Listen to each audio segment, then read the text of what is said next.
یہ کچھ نہیں، جلیانوالہ باغ میں جنرل ڈائر نے تقریباً 3080 لوگوں کو مشین گن سے گولیوں سے توپ دیا تھا، تب جا کر 15 اگست کو آزادی ہمیں ملی۔ شیخ الاسلام مولانا ارشد مدنی کے والد محترم نے توپ کے سامنے میں کھڑے ہو کر کہا تھا، اگر تمہارے توپ کے گولوں میں میرے سینے سے زیادہ گرمی ہے تو چلو دیکھ لیا جائے کہ آج کس کی گرمی جیتتی ہے۔ توپ کے گولے سے، توپ کے منہ سے گولا نہیں نکلا، حسین احمد مدنی کی وہ گرمی تھی۔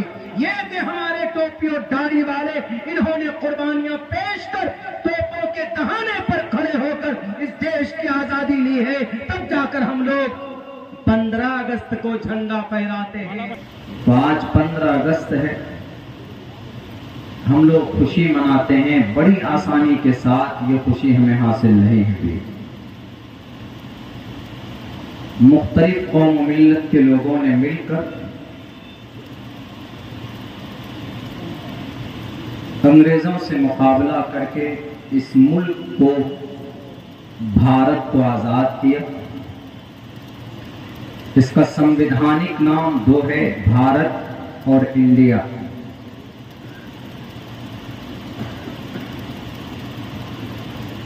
تقریباً 346 سال تک انگریز اس کا ناپاک قدم ہمارے اس ملک میں رہا۔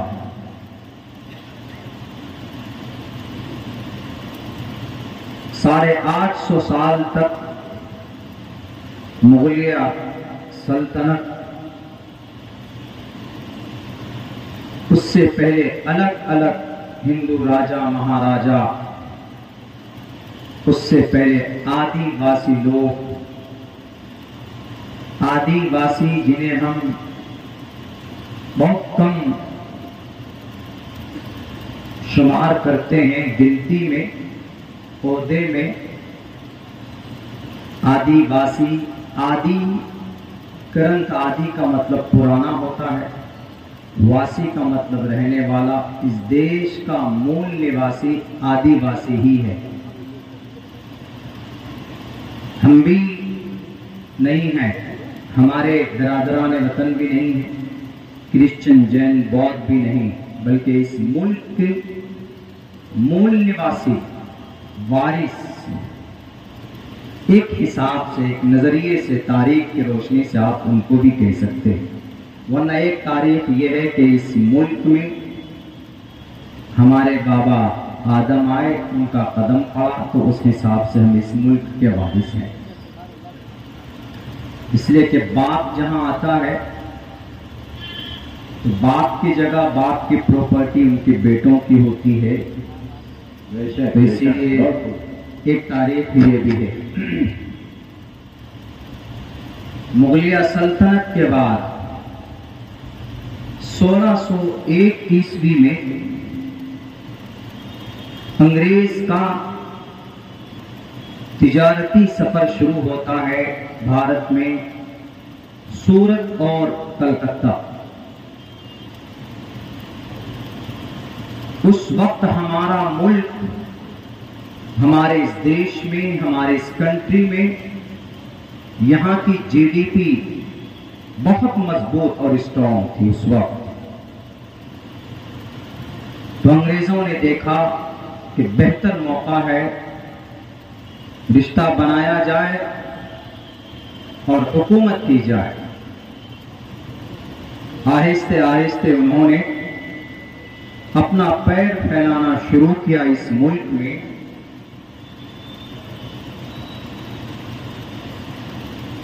تو اپنے ایجنڈے کے تحت آگے بڑھ رہا تھا، لیکن اس کے اس قدم کو روکنے والا انگریز جب طاقتور، اس نے جماعت بنا لی، تو سب سے پہلی لڑائی ہم لوگ تو یہ جانتے ہیں کہ آزادی کی لڑائی 1857 سے شروع ہوئی ہے، شاملی کے میدان، تھانہ بھون، مظفر نگر سے۔ ایسا نہیں ہے، اس کو کاٹنے کی کوشش کی جا رہی ہے۔ پہلی جنگ، پہلی لڑائی انگریز سے نواب سراج الدولہ کے نانا علی بردی خان نے شروع کی تھی 1754 میں۔ مرشد آباد بنگال کے رہنے والے وہاں کے راجا تھے۔ فورٹ ولیم انگریز کی سب سے پہلی آفس اور دفتر کلکتہ میں توپ لگا کر اس کو اڑا دیا تھا علی بردی خان نے 1755 میں۔ یہاں سے انگریز کے خلاف لڑائی شروع ہوتی ہے، شروعات یہیں سے ہے۔ 3 سال کے بعد ان کا انتقال ہو جاتا ہے۔ جوانوں، یہ تاریخ کم سے کم اپنے دماغ میں بٹھا کے رکھیں آپ۔ ابھی حضرت نے کہا ہے وہ قوم مردہ ہوتی ہے جنہیں ان کے ملک اور ان کے قوم اور ان کے سماج کے بارے میں وہ تاریخ نہیں جانتے۔ گانے بہت یاد کر لیتے ہیں آپ، فلم کی سٹوری، ویب سیریز کے چیپٹر بہت آسانی سے آپ سیو کر لیتے، لیکن یہ تاریخ آپ کم سے کم سرسری طور پر اپنے ذہن و دماغ میں رکھیں تاکہ آپ کو یاد رہے کہ اس ملک کو آزاد کرانے میں ہمارے پوروج نے کتنی قربانی پیش کی۔ ابھی اور دیکھیں آگے کیا ہوتا۔ 3 سال کے بعد ان کا انتقال ہو جاتا ہے علی بردی خان کا۔ ان کے ناتی نواب سراج الدولہ 1755 کو 1757 میں کرسی اقتدار میں بیٹھتے ہیں۔ انہوں نے دوسری لڑائی شروع کی، لیکن اپنے ہی لوگ جن کا نام میر صادق ہم اور آپ جانتے ہیں، ان کا درباری، یہ کہیے کہ ان کا گرہ منتری، ان کا اس زمانے کا وزیر اعلیٰ، سب سے بڑے عہدے پر فائز، کرسی کی لالچ میں انہوں نے غداری کی انگریز سے ہاتھ ملایا اور مروا دیا۔ نواب سراج الدولہ شہید ہو گئے۔ 1755 اور 57 کی لڑائی، مرشد آباد پلاسی کی جنگ، Calcutta just near by Kolkata city, وہاں سے تقریباً 250-300 کلومیٹر کی دوری ہے۔ ٹرین سے بڑی آسانی سے آپ سفر کر سکتے ہیں، بالکل بنگلہ دیش کے بارڈر پہ ہے۔ اس کے بعد پھر لڑائی، انگریز سے جنگ، خاموش نہیں ہوئے ہمارے پوروج۔ مولانا شریعت اللہ میدان میں آئے۔ ان کے بعد پھر ایک بہت بڑے جانباز سپاہی حیدر علی میسور کے سامنے آئے، لیکن ان سے زیادہ ان کے بیٹے، جن کا نام ہم لوگ تاریخ کی کتابوں میں پڑھتے ہیں، سنتے ہیں، بہت کوشش کی۔ نواب سراج الدولہ کے بعد یہ 2 بڑے پتھر انگریز کو دکھتے تھے۔ ایک سراج الدولہ، ان کو شہید کر دیا گیا۔ اس کے بعد ایک بہت بڑا روڑا سمجھے قبضہ کرنے کا اس ملک میں رکاوٹ بن کر کھڑے ہو گئے، وہ میسور کے ٹیپو سلطان فتح علی خان۔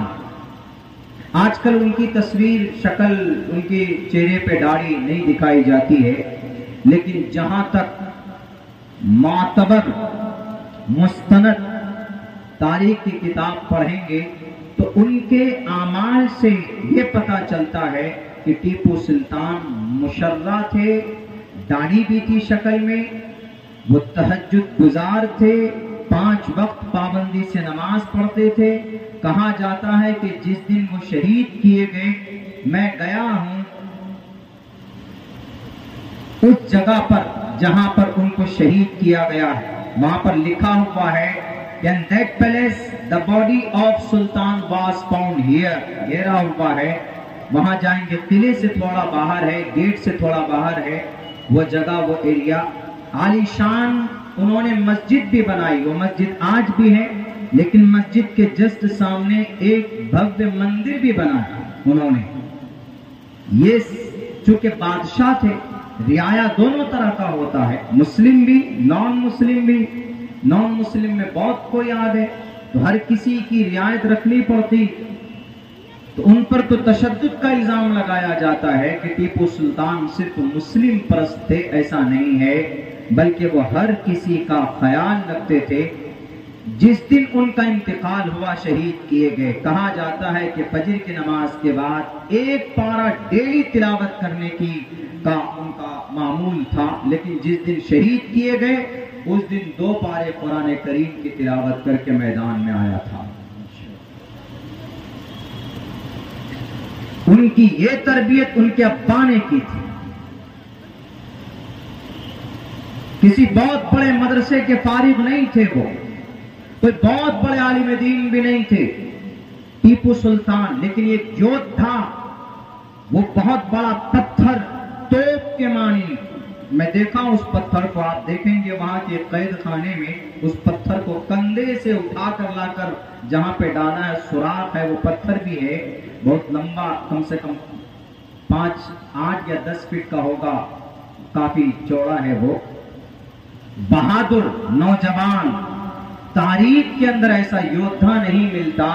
ایک ہاتھ سے آدمی تلوار چلاتا ہے، ایک ہاتھ سے چلاتا ہے ایک وقت تو دوسرا ڈھال پکڑتا ہے، لیکن تنہا ایسا مرد مجاہد تھا یہ ہماری تاریخ میں، ہماری بھارت کی تاریخ میں، بلکہ دنیا انسانیت میں، انسانیت کی تاریخ میں، یودھاؤں کی تاریخ میں ایسا مرد مجاہد تنہا ٹیپو سلطان کا نام ملتا ہے۔ ایک وقت دونوں ہاتھوں سے تلوار چلانے والا یودھا، اس کا نام ٹیپو سلطان کا تھا۔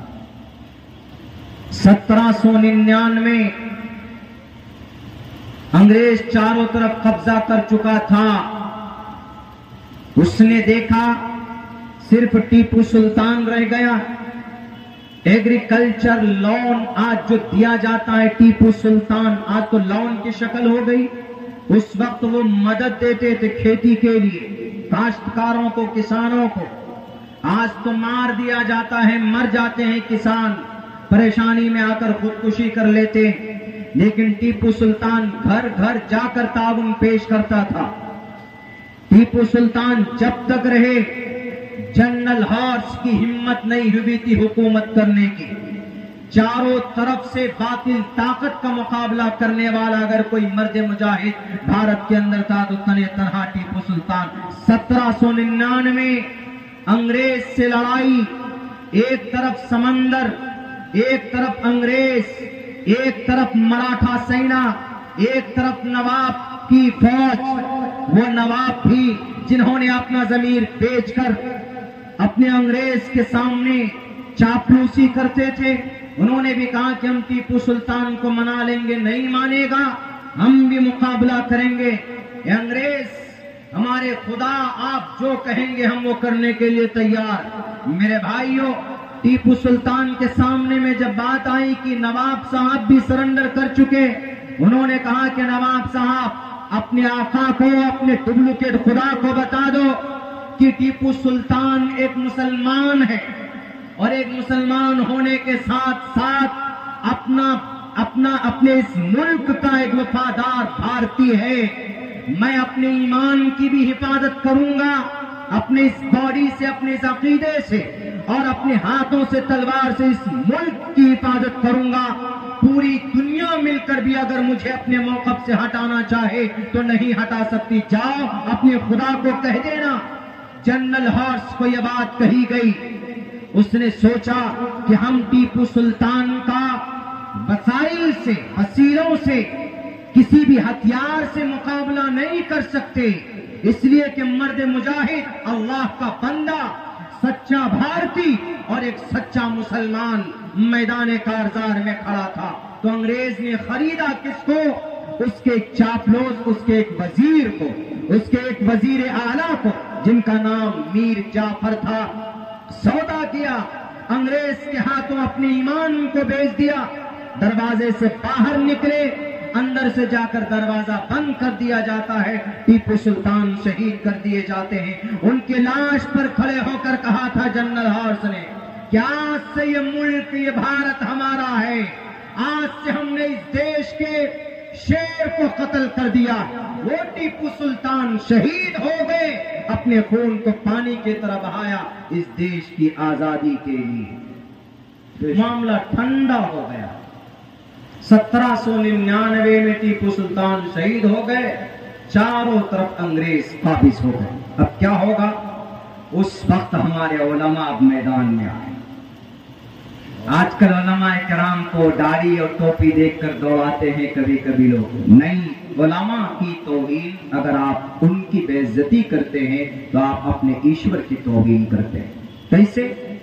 قرآن حدیث کی روشنی میں اللہ تبارک و تعالی علماء کی فضیلت بیان کرتے. انما یخشی اللہ من عبادہ العلماء.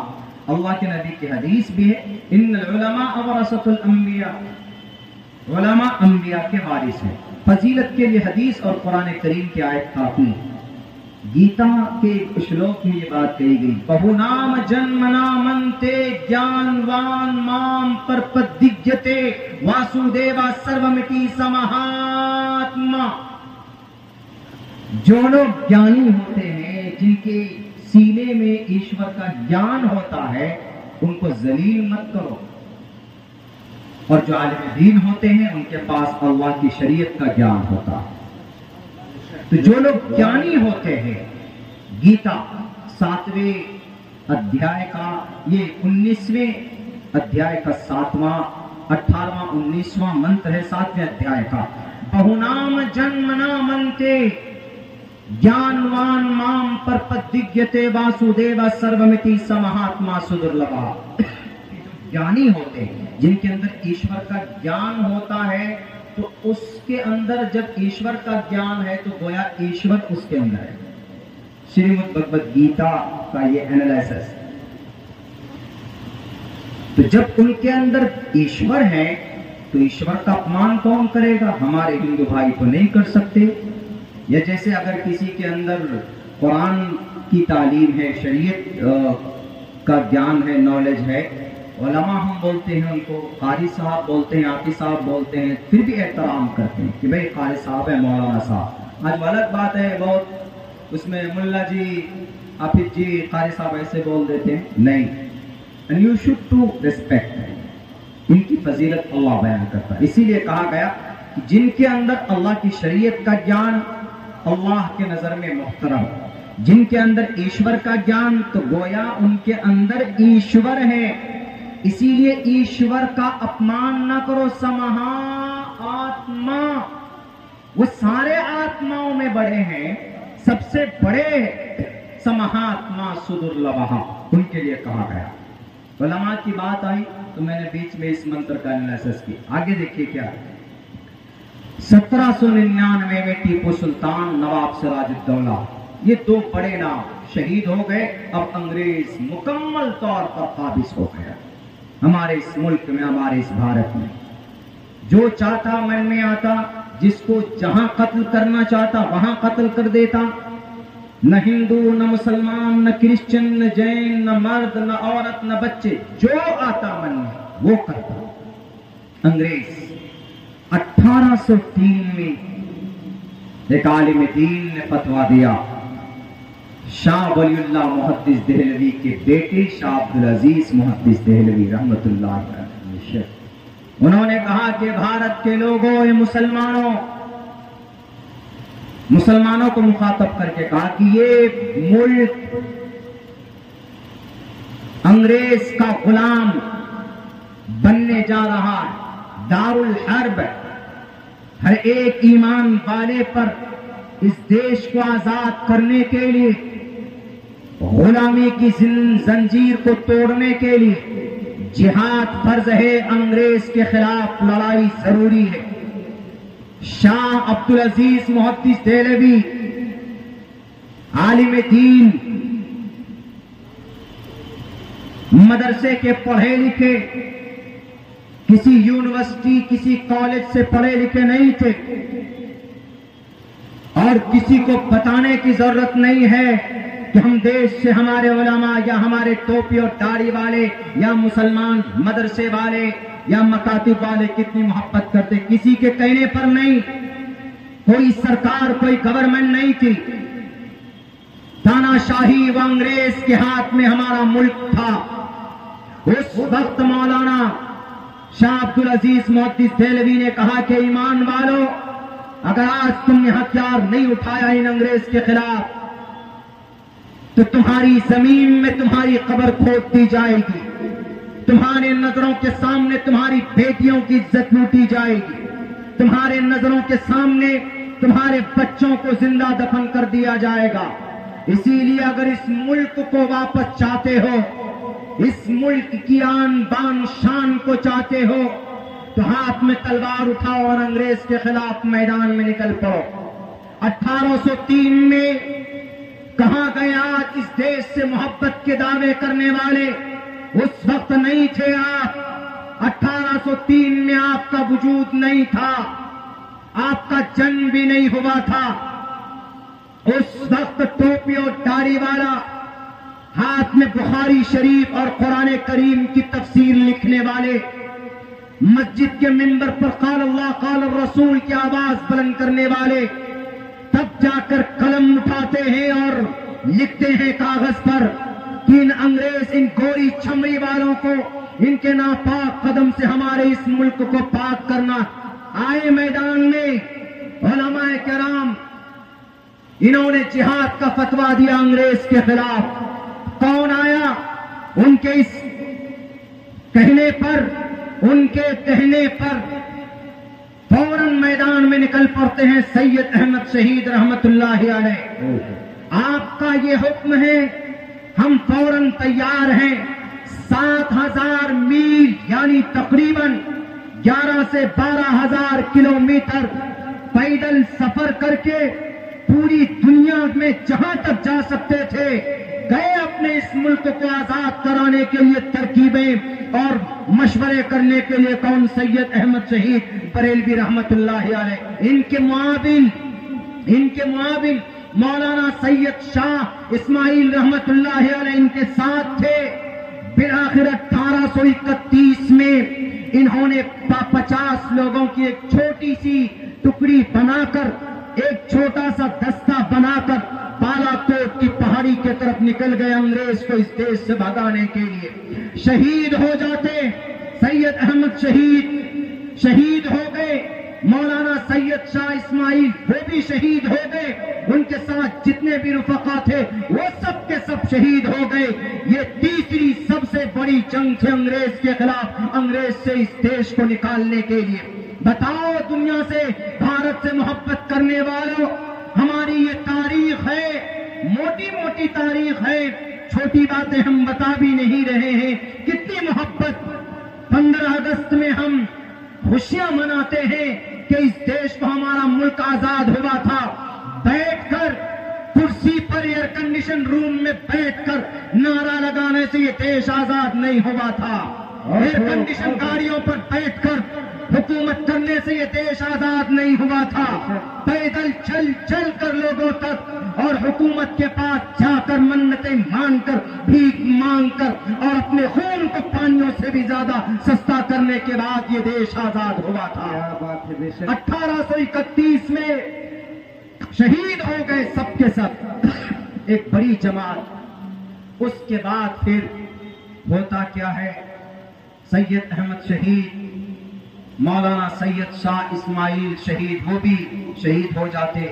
تقریباً 51 لوگ بالا کوٹ کی پہاڑی پر انگریز سے مقابلہ کرتے کرتے شہید ہو گئے۔ اس کے بعد پھر انہی کی تربیت یافتہ حاجی امداد اللہ مہاجر مکی میدان میں آئے۔ حاجی امداد اللہ مہاجر مکی، ان سے بیٹھ تھے مولانا قاسم نانوتوی، مولانا عبدالرشید گنگوئی، دونوں ساتھی تھے۔ یہ پڑھے کہاں ہیں؟ مولانا قاسم نانوتوی کی سرٹیفکیٹ کیا ہے؟ ہم لوگ تو جو دارالعلوم سے فارغ ہوتے قاسمی، جو مظاہر سے ہوتے ہیں مظاہری، جو ندوے سے ہوتے ہیں ندوی، اور بھی جو بڑے مدارس ہیں الگ الگ نام سے وہ کرتے،